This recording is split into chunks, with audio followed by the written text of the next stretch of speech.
Hi, I'm Shira from the Frugal Quilter, and today I'm back working on the Pink Rag Quilt. What I'm going to be doing is sandwiching the fabrics and getting it ready for starting the quilting process. Um, this flannel is going to be on the back of every block. And when you're doing rag quilts, you do it print side down and then put your batting. You can measure it out, but I just eyeball it. And then the top piece, right side up. There's this is not directional, so it doesn't matter. There's not an upside down or sideways or anything like that. That makes it a little bit easier when you're doing rag quilts if you're not dealing with directional fabrics.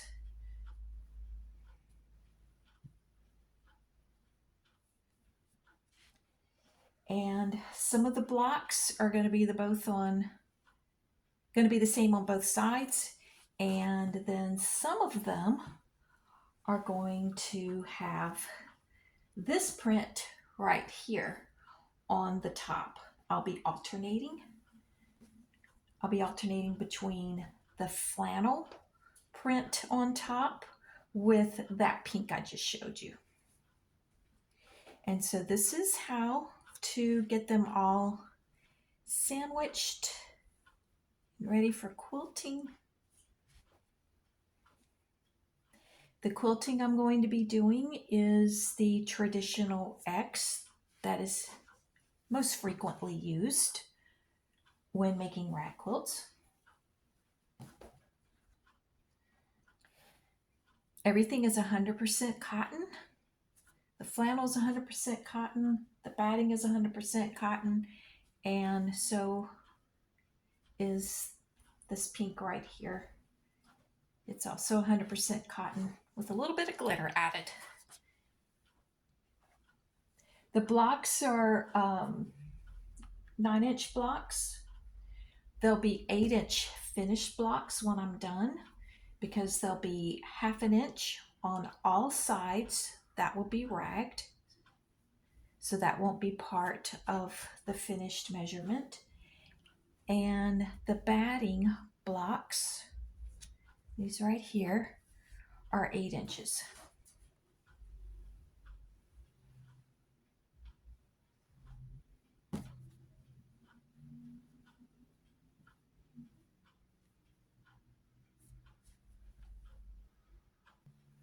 I just came across a couple of the batting blocks that I cut to 9 inches. So I'm going to have to take them on down to 8 inches. It happens, sometimes when you're cutting a lot of fabric, your mind can wander to what the other size blocks are and just have a temporary moment.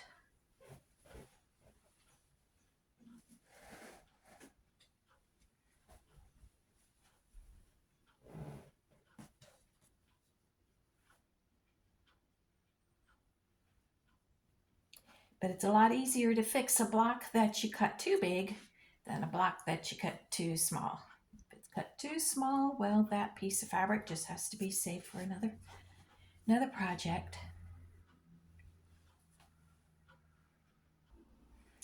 Okay, now I'm getting ready to sandwich these prints here with the flannel for the backing. Same thing, put the flannel down, wrong side up, so the pretty side is on the bottom, and the batting piece, and then this here on top, right side up.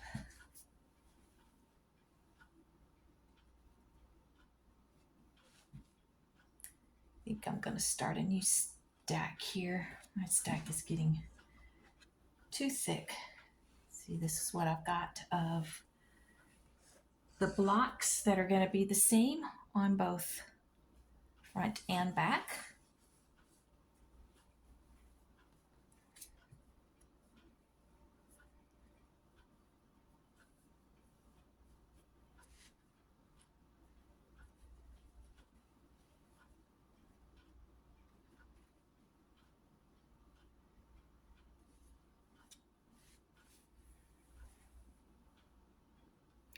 You can pin these sandwiches if you want, or clip them.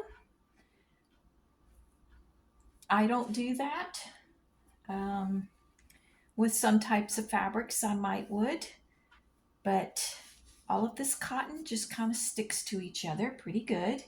And then before I actually start to sew the quilting, sew the X, start the quilting process, I'll be reassessing it and making sure that everything is lined up properly, just in case if something shifted. But this is just my method. You do whatever works best for you.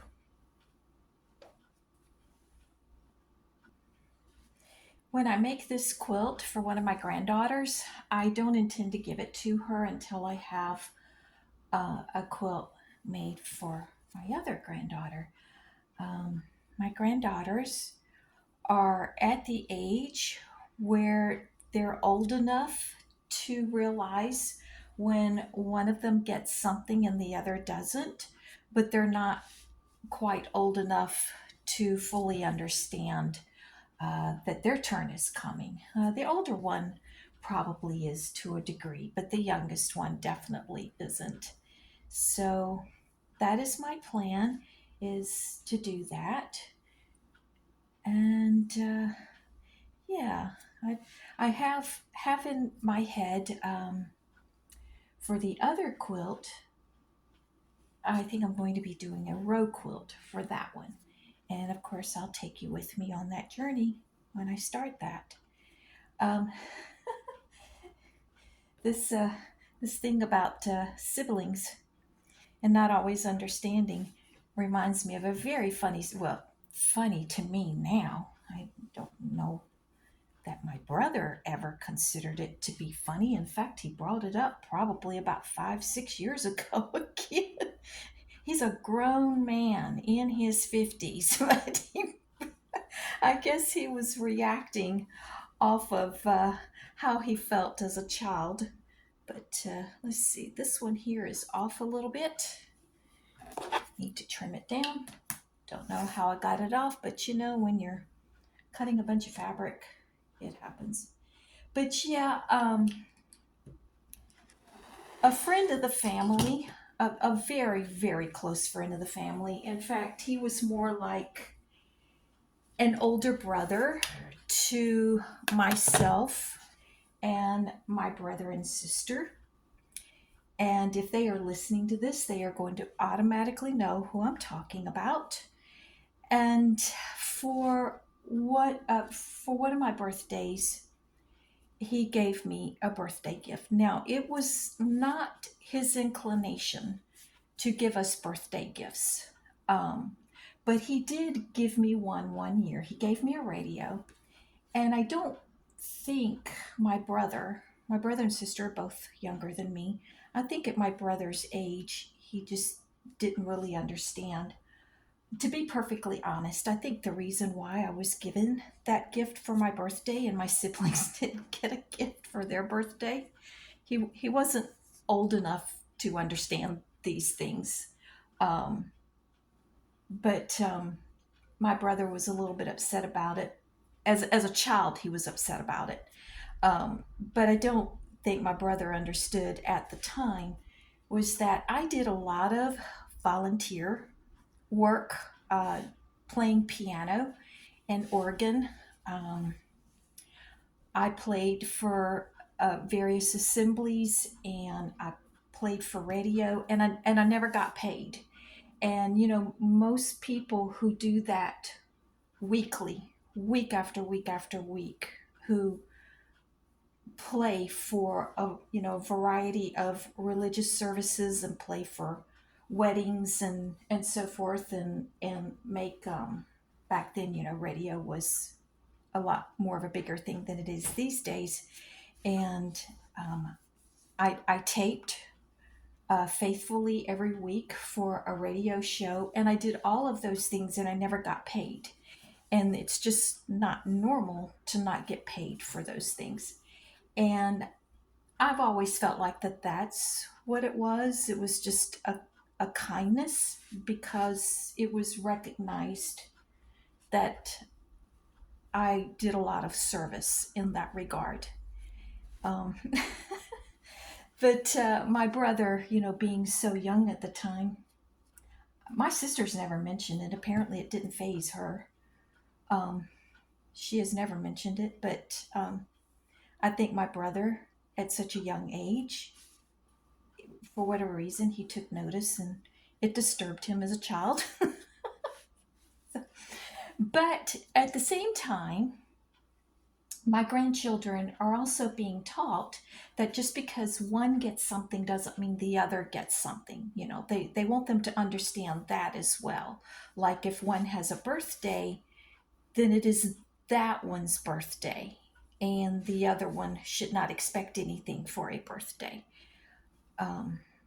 So they have excellent parents, and they're doing a really good job with them.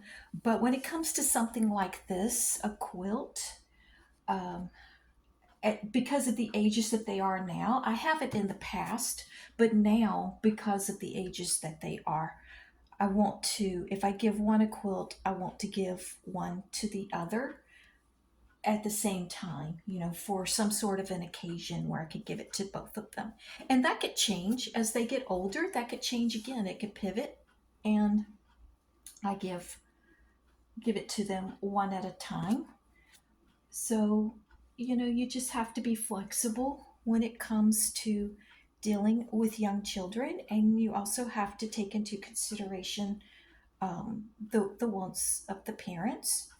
And so, yeah, so this will be made, and then I'll start working on the next one so that they can both have one at the same time. I really hate that this pink is not showing up the proper color.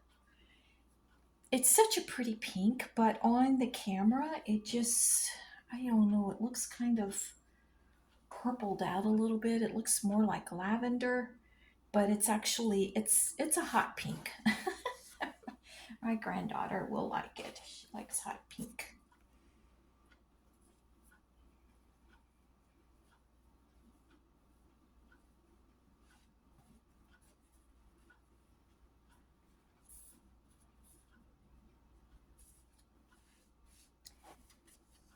Okay.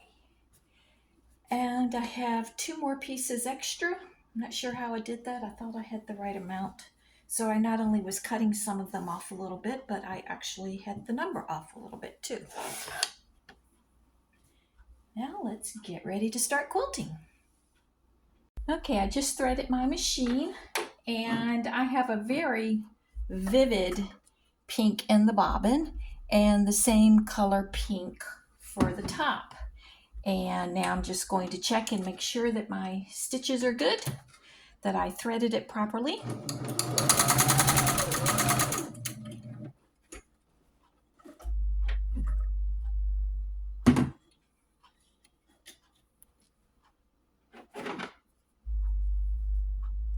Everything looks good. I've got my stitch length set to 2.5, and I have a walking foot on the machine here, and I'm using a Topstitch needle.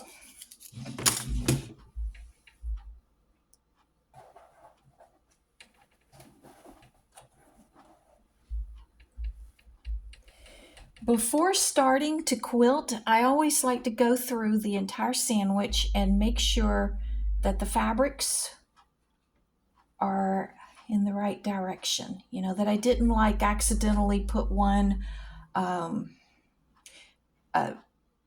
like instead of the print side down, put the wrong side down.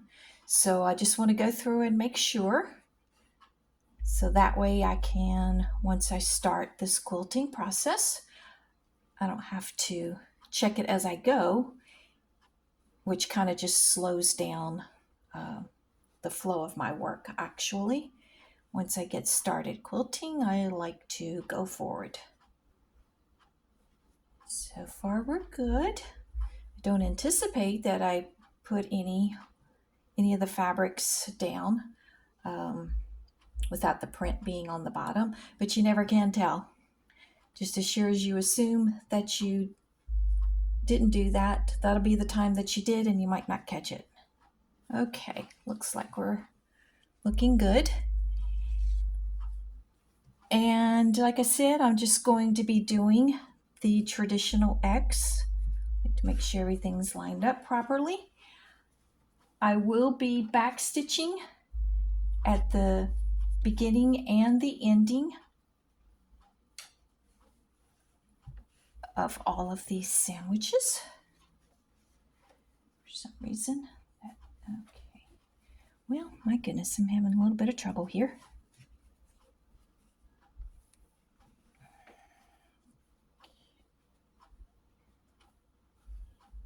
And when I first get started, I do like to hold the tail of the threads.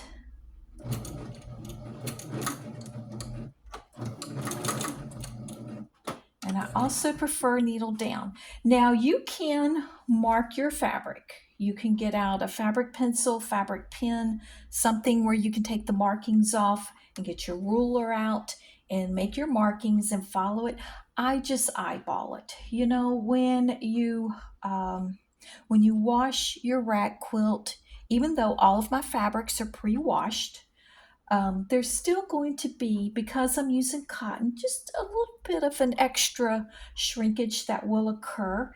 And so if it's not perfectly straight, it's all going to mesh into the overall quilt, and it's not going to be noticeable unless you just really want to just get out a magnifying glass and a ruler and start measuring. But nobody's going to do that. I mean, these are handmade quilts, and they're not meant to look they're not supposed to look perfect. They're supposed to look handmade. You're putting a lot of work into it. You want it to look like it's handmade. I'm going to pull this up a little bit.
I don't know if you can see the pile.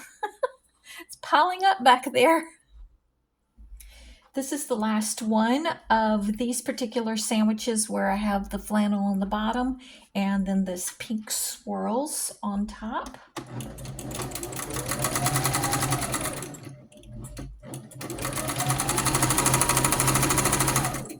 Now this is only half of the quilting. This is only just one side of the X that needs to be made with these. Because I've got such a pile of them, I'm going to go ahead and cut these apart and get them out of the way from the back of the machine because the pile was just getting too thick. Running out of space back there. And before I finish the quilting on this, I don't know if you can see it there, that's what it looks like, but I need to do this here to make the traditional X, to finish the quilting on each of these blocks. But before I do that, I'm going to get the other blocks and do the same thing. Just get one side of the X done. And the reason why I want to do that is because I don't think I'm going to have enough time today to finish quilting each of the blocks, but I want it secured. I want the sandwich secured so that I don't have to re-sandwich them again. You know, I don't want to waste my time. I just hope I have enough time to get the rest of them halfway quilted. I think I do. I have to leave at a specific time. So I'm watching the clock closely.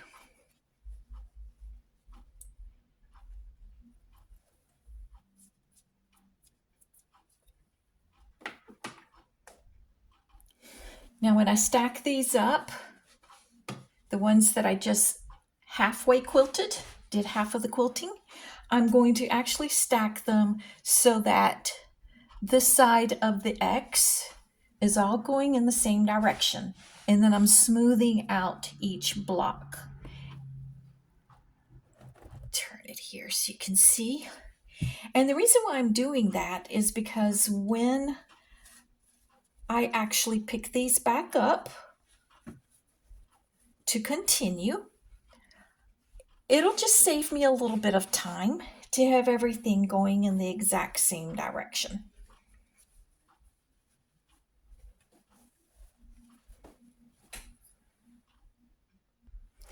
And I also like to smooth it out.